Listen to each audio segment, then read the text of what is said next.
Bom, a gente está com uma visita aqui especial no nosso estúdio 3 em 1. Ao nosso lado aqui está o ministro, da Secretaria-Geral da Presidência, Guilherme Boulos. Ministro, seja muito bem-vindo aqui à Jovem Pan. Obrigado mais uma vez, ainda mais num dia tão emblemático, tão importante, para a política nacional. Claro que a gente vai conversar com o ministro, com os nossos debatedores aqui, mas antes de tudo, ministro, aproveitando já inclusive a fala do nosso querido Fábio Piperno, eu gostaria de saber, até de ouvir do senhor, pelo que o senhor tem conversado com o presidente Lula, com outras autoridades do governo também, a lei da reciprocidade será realmente adotada ou ainda vai ter uma conversa prévia com os setores para saber qual seria o melhor caminho? É o momento agora de cautela ou de dar uma resposta à altura? Boa tarde, Cássio. Boa tarde a todo mundo que está nos assistindo. Olha, a lei da reciprocidade vai ser aplicada se for necessário aplicá-la. Agora, o que o presidente Lula autorizou foi o início dos estudos técnicos para ver se é o caso ou não de aplicar a lei da reciprocidade. O que nós já definimos enquanto governo? A reciprocidade precisa ser aplicada. Independentemente da reciprocidade comercial, nós estamos falando da reciprocidade como dois países soberanos. O que nós não podemos admitir é que se coloque a faca no pescoço na negociação, venha Marco Rubio e fazer ofensas ao Brasil, atacar o Brasil e dizer, olha, se não negociar terra rara, se não entregar pra gente terra rara, se não entregar monopólio de exploração dos Estados Unidos para certas áreas, nós vamos botar tarifa. Pois bem, ou seja, isso é inegociável. O presidente Lula sempre colocou, soberania não está na mesa e não estará na mesa. O Brasil não vai abrir mão de decidir sobre o seu próprio destino. Negociação comercial se faz de forma pragmática entre países, entre nações. O Brasil acabou de assinar um acordo, liderou a assinatura do acordo Mercosul-União Europeia para expandir os seus mercados e a troca comercial com a União Europeia. O Brasil tem relações com a China e ampliou mercados no Vietnã, em outros países da Ásia, nas viagens presidenciais do Lula, abriu mais mercados na América Latina, a despeito de relação ideológica com governos diferentes. Tem governos aqui na América Latina que são de direita, que são de extrema direita, mas quando se trata de negociação comercial, o Brasil fez, como sempre faz. A diplomacia brasileira tem essa virtude. Lamentavelmente, os Estados Unidos têm feito outra aposta.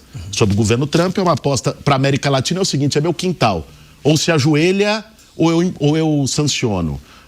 Ou dá o que eu quero, ou eu ponho tarifa. Com a gente não vai ser desse jeito. E o Lula deu esse recado hoje. A gente está vendo, inclusive, os discursos do presidente sempre em defesa da soberania nacional e que alguns pontos são inegociáveis, como a gente já viu, a questão do PIX, do etanol e de outros pontos também que o Brasil considera importante também, até mesmo a questão da regulamentação das Big Techs.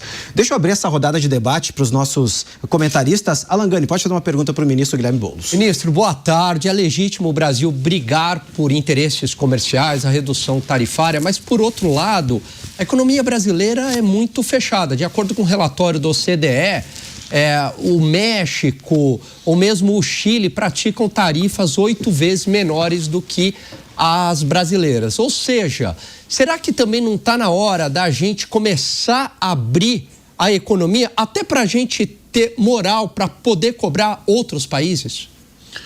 Olha, Alan, boa tarde. Primeiro, assim, a economia brasileira ela é fechada o suficiente para preservar a indústria nacional. O México, que você mencionou, virou nas últimas décadas um cemitério de maquiladoras, de indústrias que deixaram de existir, que perderam sua competitividade por não terem apoio do Estado. Essa história do liberalismo aberto, veja, os Estados Unidos está praticando o protecionismo mais aberto para tentar se reindustrializar. A China, que foi o país que mais cresceu nos últimos 30 anos e que melhor se aproveitou do livre comércio, tem uma economia, do ponto de vista da proteção dos seus setores estratégicos nacionais, extremamente fechada. Veja, o Brasil precisa proteger os empregos industriais. Se a gente não quer ser a fazenda do mundo, que é o que nós fomos nos tornando desde que o neoliberalismo passou a ser a diretriz econômica do Brasil, de 1980 para cá, nós nos desindustrializamos de uma maneira brutal. Pega a pauta exportadora da indústria, a pauta exportadora de valor agregado no Brasil, cada vez mais a nossa exportação é agro, é soja, é milho, é carne, às vezes carne in natura, exporta o boi para fora, sem agregar valor aqui dentro. Qualquer país do mundo que construiu um parque industrial competitivo, que se especializou com tecnologia na divisão internacional do trabalho e explorou suas vantagens comparativas, se utilizou de ferramentas para proteger a sua indústria nacional e proteger os empregos. É absolutamente legítimo. Quem não tem moral para dar lição é os Estados Unidos, que fez isso a vida inteira. A vida inteira. Praticando dumping, com investimento e subsídios altíssimos do Estado no setor agrícola, mas não só. Pegue o Vale do Silício, da alta tecnologia, é o Departamento de Defesa dos Estados Unidos investindo, né? E agora vem querer dizer para o Brasil, abre-te sésamo. Aqui não, isso não é razoável. Quando a gente fala em reciprocidade e soberania, é o seguinte, não é porque o Trump está numa guerra fria com a China e que por isso quer as terras raras brasileiras, nós somos a segunda maior reserva do planeta. Vamos colocar, o pano de fundo é esse, Alan. O pano de fundo é esse, todos sabem. A China tem 49% das reservas de terras raras do mundo, o Brasil tem 26%, a Índia, que é o terceiro colocado, tem 7 e pouco, né?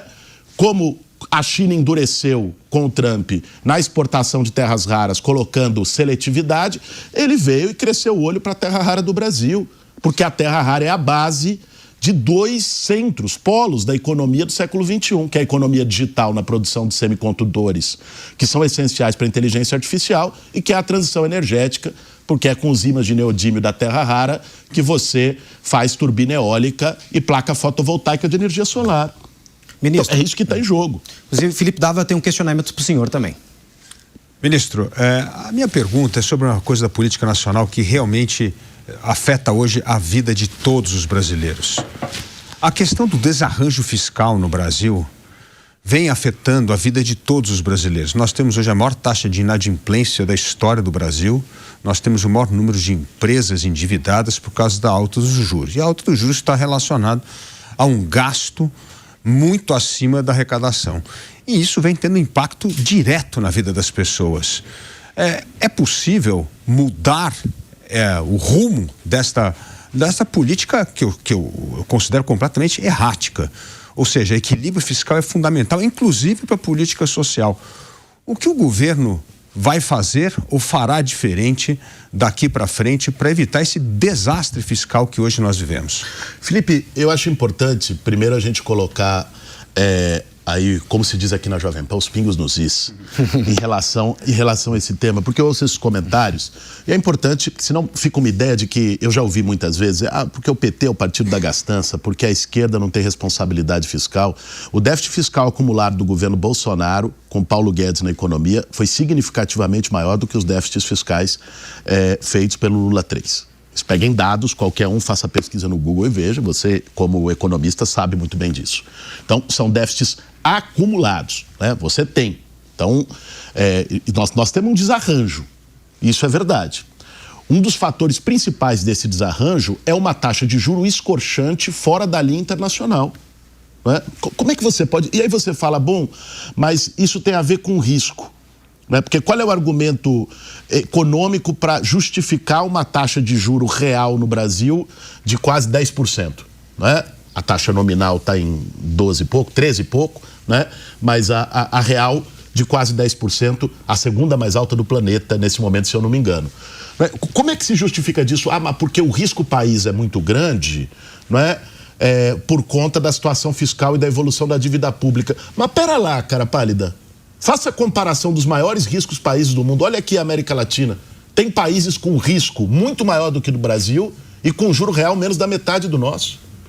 O que faz com que o nosso juro esteja no patamar que está não é pura e simplesmente um cálculo econômico. Nós temos uma completa liberdade, aí sim uma excessiva liberdade de fluxo de capitais de curto prazo. É a volatilidade cambial que bota o juro lá em cima, porque operações de curtíssimo prazo, especulativas, que entram no Brasil para se satisfazer com esses juros no overnight do Banco Central, em operação de carry trade, e vai lá, faz, ganha, vai embora com esse juro, isso gera volatilidade no real e você tem que manter um juro alto, né, por causa de regras cambiais e de controle de fluxo de capitais, que, aliás, os Estados Unidos está revendo. Veja você, o paraíso do liberalismo. O senhor é a favor de algum controle de fluxo de capitais no curto prazo, de regulação? Mas sem nenhuma dúvida, como todos os países, diga-se, os Estados Unidos, eles estão batizando isso de IEAs, não é? Eles estão a partir de uma doutrina de que a segurança econômica é parte da segurança nacional, né? Os Estados Unidos está adotando o controle de entrada e saída de capitais. A União Europeia está adotando o controle de entrada e saída de capitais. A China já adota há muito tempo. Isso é parte do fato da China ter crescido 2, 3, 4 vezes ao ano nos últimos 30 anos mais do que os outros, porque está menos refém do capital especulativo internacional. E aí tem soberania sobre a sua taxa de juros e sobre a sua taxa de câmbio, não é? Coisa que o Brasil hoje não tem, ainda mais com o Banco Central autônomo. E aí, num cenário como esse, não é, você vai ter juros escorchantes, endividando a população. E aí, lógico, quando fala taxa de inadimplência, será que a taxa de inadimplência é porque o brasileiro é mal pagador? Ou a taxa de inadimplência é porque o juro no Brasil é uma coisa impagável? Eu estava vendo outro dia juro da pessoa física, Caixa. Mesma linha de crédito da pessoa física do Banco Santander. Tá? Que é um banco de matriz espanhola, mas o maior ganho mundial de Santander está no Brasil. Mesma linha de crédito para a pessoa física. Santander da Espanha cobra 3,5% ao ano. O Santander no Brasil cobra 65% ao ano. Gente, qual é a justificativa para isso? Vai ver a taxa de inadimplência, é na vírgula a diferença para essa taxa de crédito, para essa linha de crédito que é familiar. Não é? Isso não tem justificativa. Isso vai gerar inadimplência. Muito mais do que qualquer aumento de gasto público. Eu defendo regra. Só que tem que separar gasto de investimento.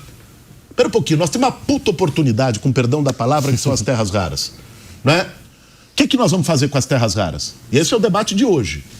Nós vamos agir da lógica que o Trump quer, colonizada, quer chegar e falar, exportem aqui, vem qualquer mineradora norte-americana, australiana, qualquer uma, exporte as terras raras, lá em Serra Verde, como o Caiado queria, lá em Poços de Caldas, como o Zema queria, e levem a terra rara bruta para os Estados Unidos. Ministro, seria então, até na visão do governo, como o Brasil acabou não se encurvando aos interesses dos Estados Unidos, vê esse tarifaço, você acredita que está mais associado a isso?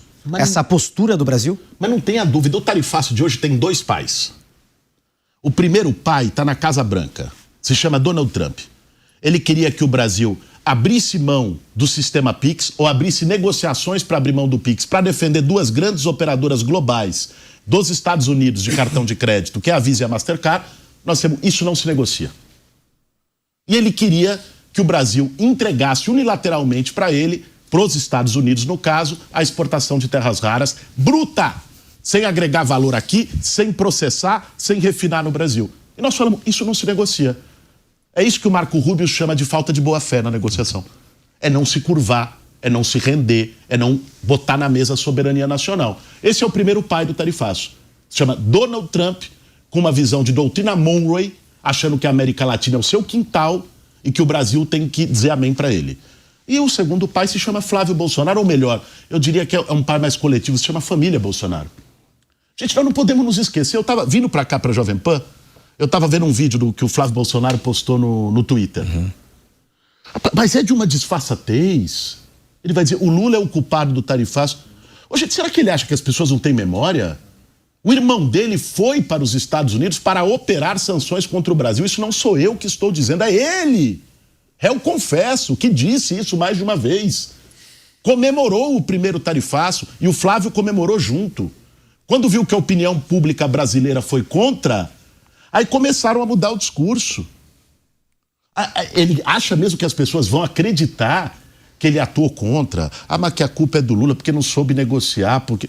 Gente, quem foi lá 2 semanas nos Estados Unidos pedir para o Trump adiar, lá num congresso norte-americano... Na audiência pública. Né? Na audiência pública, pedir para o Trump adiar para depois das eleições, o tarifaço, que botou a eleição no processo, foi ele.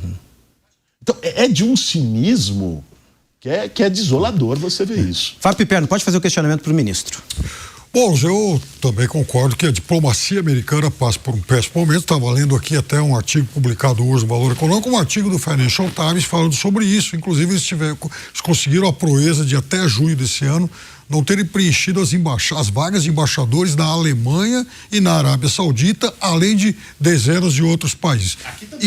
Aqui também. Nós temos um representante de negócio, não temos um embaixador dos Estados Unidos aqui. Então, esse é um fato. Eles são realmente em péssima, até porque eles têm uma visão absolutamente maluca de mundo hoje. Bom, mas a gente também tem que lidar com essa realidade que, nesse momento, o Brasil não está lidando com técnicos, com diplomatas, com pessoas normais. E, curiosamente, o Brasil, que tem um governo supostamente de esquerda, é um Brasil que acaba de participar do fechamento de um grande acordo de livre comércio, e os Estados Unidos, presididos por um político de direita radical, é um país que se tornou mais protecionista que o Brasil em muitos sentidos. O Brasil, esse documento, divulgado pela Casa Branca há pouco mais de um mês, inclusive, de certa forma, lá nas entrelinhas, eu acho até que ele traz alguns elogios a essa política comercial do Brasil, quando ele critica acordos tarifários vantajosos com Índia e México em detrimento de interesses americanos. Ponto. Eu acho que essa questão muito importante e relevante.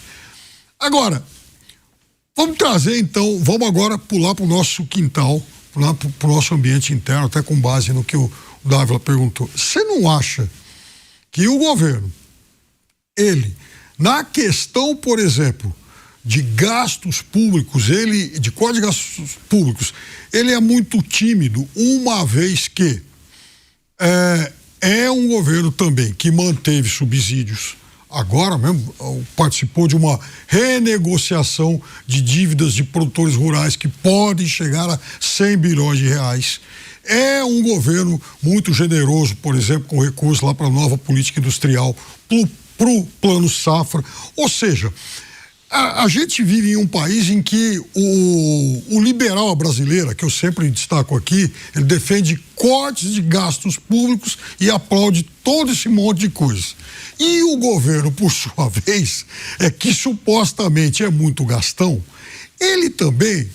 ele é um pouco, aliás, ele é muito conivente com esse tipo de liberalismo brasileiro. Você não acha que está na hora de mudar um pouco essa lógica? Eu acho, Piperno, que nós temos que reduzir e colocar no centro da agenda do país, né, a redução de gastos tributários sem compensação para o país.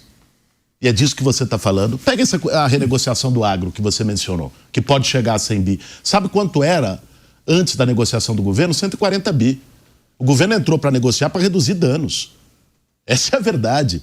E quem aprovou isso? Quem aprovou isso foi o Senado Federal e a Câmara, sob a hegemonia de bancadas de direita e da FPA, a Frente Parlamentar do Agro. Estou mentindo? Todo mundo que acompanha política em Brasília sabe disso, certo? Foi isso que aconteceu. Então, assim, você tem um setor de grandes empresários no Brasil que se acostumou a privilégios. Então, ele não quer pagar nenhum tipo de imposto. Ele diz, eu quero entrar aqui num refis, eu quero entrar numa isenção, eu quero ter algum benefício e privilégio fiscal. Tá bom, meu amigo, mas qual é a troca? Você vai garantir emprego? Você vai investir em P&D? Você vai fazer investimento tecnológico para aumentar a produtividade na certa área? Bom, isso é um benefício para o Brasil. Você pode trocar isenção fiscal por um ganho de outra ordem. Isso normal, qualquer país faz. Agora, isenção fiscal por isenção fiscal, para alimentar só mais margem de lucro e, em geral, remessa para o exterior, porque muitas dessas empresas têm controladores estrangeiros, eu concordo plenamente com você. Esse é o pior gasto fiscal que o Brasil tem. Vou para um segundo, emendas parlamentares. Fiquei 3 anos como deputado. Eu acho que antes de vir aqui e criticar os gastos, por exemplo, com o Instituto Federal, que para mim é investimento, eu tenho ido inaugurar vários com Lula. Eu não sei se vocês já tiveram oportunidade de ir para o Instituto Federal. Se não tiveram, façam isso. Né? Estudo técnico da mais alta qualidade ligado à vocação local. Eu fui em Goiás inaugurar um com Lula. Sabe qual eram os cursos do Instituto de Goiás? Manejo de terras raras, porque era uma região de terras raras e minerais críticos. Fui inaugurar um agora em Cotia, aqui na região metropolitana de São Paulo, automação industrial, robótica, formando os nossos jovens e qualificando uma força de trabalho para a economia do século XXI. Esse investimento, para mim, tem que aumentar. Investimento no SUS, que agora se tornou o maior comprador mundial de máquinas de imagem, particularmente de máquinas de radioterapia para tratamento de câncer. Só quem fica numa fila de oncologia do SUS meses, às vezes vendo um parente seu definhar sem poder ser atendido, sabe a importância disso. Esse eu quero que aumente. Agora, onde nós temos que mexer? Gasto tributário inútil para setores econômicos privilegiados que fazem isso a partir de lobby com as suas bancadas no Congresso. E nós temos que mexer nas emendas parlamentares, 61 bilhões. Ô, Dávila, 61 bilhões em emenda parlamentar. É uma vergonha. Eu fiquei 3 anos como deputado, eu vi como se faz a salsicha ali. É uma vergonha. É escandaloso os 61 bilhões. E vai para um lado, vai para o outro, transparência zero. Ministro, que nós temos deixa eu aproveitar, inclusive, a oportunidade e te perguntar realmente. A gente ouviu aqui já de lideranças, inclusive aqui nesse programa, o presidente do PL, Valdemar Costa Neto, sobre as emendas. Ele disse que é natural, é da política, diversos dirigentes ou lideranças partidárias, presidentes de partidos fazem essas indicações das emendas. Isso realmente é normal ou gera um estranhamento como gerou na decisão do ministro Flávio Dino? É claro que o Valdemar Costa Neto vai dizer que é normal, ele está levando 120 milhões por fora. Para ele deve ser normal mesmo. Agora foi pego com a boca na botija. Como normal, gente, isso é o rabo abanando o cachorro. Aliás, vou dizer uma coisa para vocês. Tá? Nós estamos numa disfunção institucional no Brasil. Você tem alguns momentos o judiciário quer legislar, o legislativo quer executar orçamento. Nós temos que botar cada um no seu lugar, tem que parar com isso. Ou ex-parlamentares indicando emendas. Ou ex-parlamentares, Eduardo Cunha indicando emenda, Valdemar indicando emenda, vai se eleger. E mesmo quando se eleger, não deveria ter o direito de indicar emenda impositiva, ainda mais no nível que nós estamos vendo hoje. Gente, isso aí vai dando emenda para um, dando emenda para outro, isso vira o grande acordo nacional, certo? Para formar maiorias políticas no Brasil, e jogando dinheiro público no lixo, porque é sem planejamento esse investimento, um gasto público de baixíssima qualidade e o mais sujeito à corrupção, porque não tem transparência. Prestação de contas, né? Dávila, pode fazer um questionamento para o ministro. Não, a soma desse gasto ruim, sem critério, retorno sobre o investimento que o ministro acabou de dizer, traz um outro problema. Está acabando o dinheiro do investimento público. O investimento público no Brasil hoje está no seu menor nível histórico. E se continuar assim, nós sabemos que nós vamos entrar em 2027, né, Boulos? Com zero de investimento público, que é uma desgraça. Todo o dinheiro arrecadado vai para gasto correio, custeio. Então, assim, a gente está numa sinuca de bico aqui que, para recuperar, inclusive, a capacidade do investimento público, nós vamos ter que rever essas contas, porque do jeito que está, aliás, não vai sobrar nem dinheiro para emenda no próximo ano, porque vai estar só com as despesas correntes e os gastos obrigatórios. Veja, Dávila, eu acho assim, nós temos que fazer uma seleção a partir de um projeto de país, e quem elege esse projeto é o povo. Numa democracia é assim. Tá? Se o povo elege um projeto de um Estado social, que é representado pelo presidente Lula, que vai focar investimento em saúde, em educação, em moradia popular, em políticas públicas para combate à desigualdade, esse projeto, se a gente faz jus à democracia, tem que ser adotado. Não é? E é isso que nós esperamos para 2027. E vou além. Eu acho que nós temos uma oportunidade histórica de projeto de futuro. Como que nós podemos utilizar vantagens nossas, e aqui repito, o tema das terras raras, dos minerais críticos, como que a gente pode utilizar essas vantagens próprias do Brasil para alavancar um projeto de desenvolvimento soberano, que inclusive aumente a produtividade do nosso país. Nós precisamos. Nós precisamos gerar empregos com melhor qualidade, né? Não só empregos em serviços, não é? De baixa remuneração, de baixa qualidade, de baixa formação. Isso é emprego industrial, isso exige política pública. Né? Isso, esse é o projeto do governo do presidente Lula. Este é o projeto que nós vamos apresentar para um Lula 4. Agora, para isso, você precisa escolher prioridades. Escolher prioridades é, por exemplo, fazer um enfrentamento em relação ao tema das emendas parlamentares. Do jeito que está, é insustentável. Escolher prioridades é, como disse o Piperno, você fazer um enfrentamento em relação aos gastos tributários injustificáveis. Uma coisa é você falar, opa, eu estou aqui reduzindo o seu imposto, estou te dando uma alíquota diferenciada e você, em troca, vai investir em pesquisa. Pega esse dinheiro que você ia pagar imposto, cara, e faz um investimento em pesquisa de ponta para aumentar a produtividade desse setor. Isso tem que fazer. Agora chega e fala, ó, o cara vai lá, o grande empresário, o setor X, faz um acordão com o Centrão lá no Congresso, tá? Muitas vezes com a direita, é preciso dizer, faz um acordo dessa natureza e, a partir desses acordos de um lobby, o cara entra numa fila lá de não pagar imposto nunca mais, sem dar nenhuma contrapartida para o povo. Quer dizer, isso é que não pode acontecer. Essa revisão, o Brasil precisará enfrentar no próximo período. E precisará fazer uma diferenciação. Uma coisa é regra fiscal para contenção de gasto de custeio. Certo? Ok. Outra coisa é regra fiscal para contenção de investimento.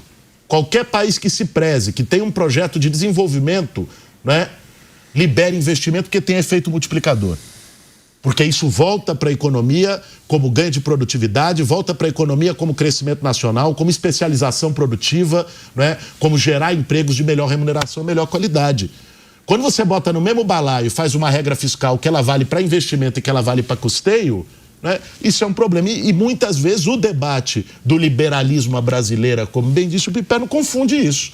Né? Aí você está fazendo um baita programa de investimento e chama isso de custeio, sendo que isso é o que vai sustentar as próximas 2, 3 décadas do nosso país. Mas, ministro, essa fórmula... Desculpa, Cássio, queria falar? Pode falar. Não, mas, ministro, essa fórmula não foi utilizada aí nos últimos 30 anos de protagonismo do Estado, essas ideias keynesianas, né?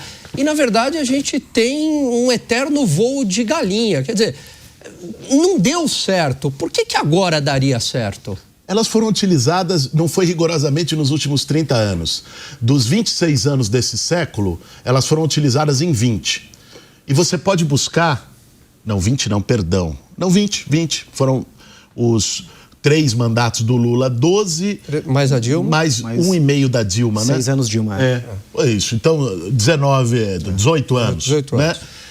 Elas foram utilizadas.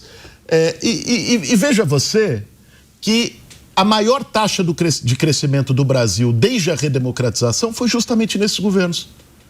O governo Lula 3 recuperou a taxa de crescimento de 2010. Agora, no ano passado, em 2025, a gente recuperou o nível médio de renda do trabalhador de 2014, que tinha sido perdido com Temer e Bolsonaro, né? Os maiores níveis de crescimento do Brasil neste século foi com essa política que você está criticando. E a queda do PIB monumental no segundo mandato do governo Dilma? Você está falando a queda do PIB monumental entre 16... E 17, foi gestado 16, ali. 17 já era Temer, né? A Dilma, sim, 17 já era Temer. Sim, mas foi gestado todo... Gestado, aí vamos aqui falar sobre o que é gestação. Agora, objetivamente, você teve um governo que assume, que ganha a eleição democraticamente em 2014 e que não conseguiu governar por um dia, porque o adversário dela, que perdeu a eleição, pediu recontagem, iniciou o terceiro turno, e a campanha pelo impeachment, quando a Dilma toma posse do segundo mandato, em 1º de janeiro de 2015, né, você já tinha uma campanha instalada pelo impeachment, um cerco a este governo, que a impediu de governar, né? Objetivamente. Quem é que herdou isso? Né? Quem é que executou a política de baixo investimento, que só fez corte, fez reforma trabalhista, em tese para gerar empregos? Ninguém nunca viu os empregos daquela reforma trabalhista do Temer, né?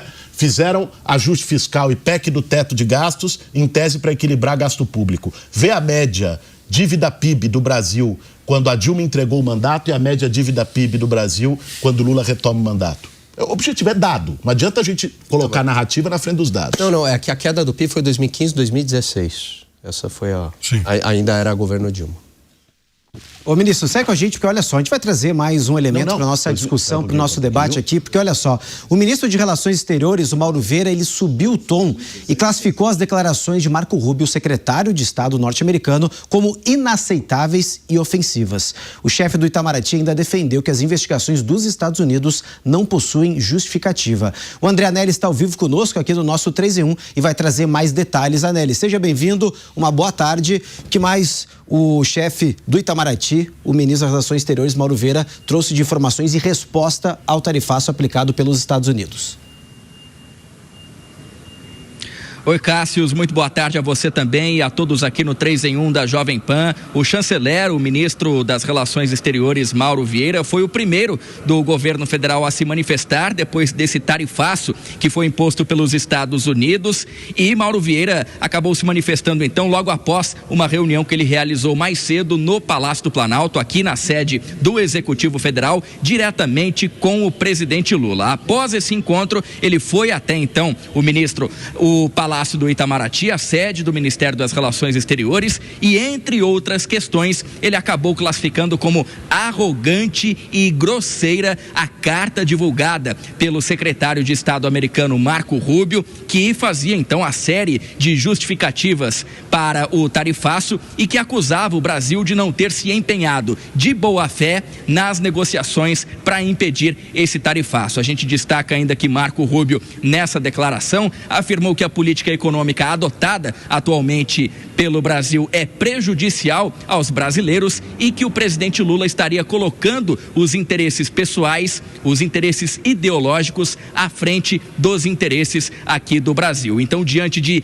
todas essas acusações que foram feitas por Marco Rubio, o ministro das Relações Exteriores, Mauro Vieira, classificou esse conjunto de declarações como vergonhoso e arrogante contra o governante de um país amigo que é o Brasil.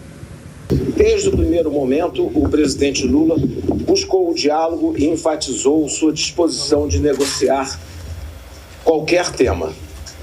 Nesse sentido, as declarações do secretário de Estado, Marco Rubio, veiculadas na madrugada de hoje nas redes sociais a respeito das tarifas adotadas contra o Brasil, são inaceitáveis, ofensivas ao povo brasileiro e ao governo brasileiro.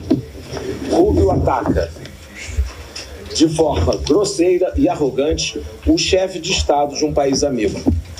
Claramente, o que incomoda o governo dos Estados Unidos é o fato do Brasil não ter se curvado às pretensões desmedidas e às demandas irrazoáveis apresentadas no curso das negociações. Mauro Vieira, portanto, foi o primeiro representante do governo a se manifestar em relação, então, a esse tarifaço aplicado pelos Estados Unidos e, no final dessa declaração que a gente ouviu um trecho agora há pouco, ele se referia, por exemplo, ao PIX, que foi mais de 20 vezes citados na investigação americana por supostamente representar uma concorrência desleal aos métodos de pagamento considerados mais tradicionais e que tem sede nos Estados Unidos. O governo brasileiro já colocou essa questão do sistema de pagamentos PIX como inegociável, porque se trata de uma afronta à soberania brasileira e ao direito do Brasil, então, de poder utilizar essa tecnologia que foi desenvolvida internamente pelo Banco Central e que não poderia agora ser alvo de pressões externas. Esse, então, é o principal ponto nesse momento que o governo federal defende. Cássius. Valeu, Nelly. Obrigado pelas informações. Bom, ministro, a gente viu pelo menos a primeira vez que o Mauro Vieira subiu um pouco o tom para trazer uma resposta um pouco mais enérgica em relação às tarifas impostas pelos Estados Unidos. Dito isso, me chamou muito a atenção não uma fala, mas sim a ausência do nome de Donald Trump.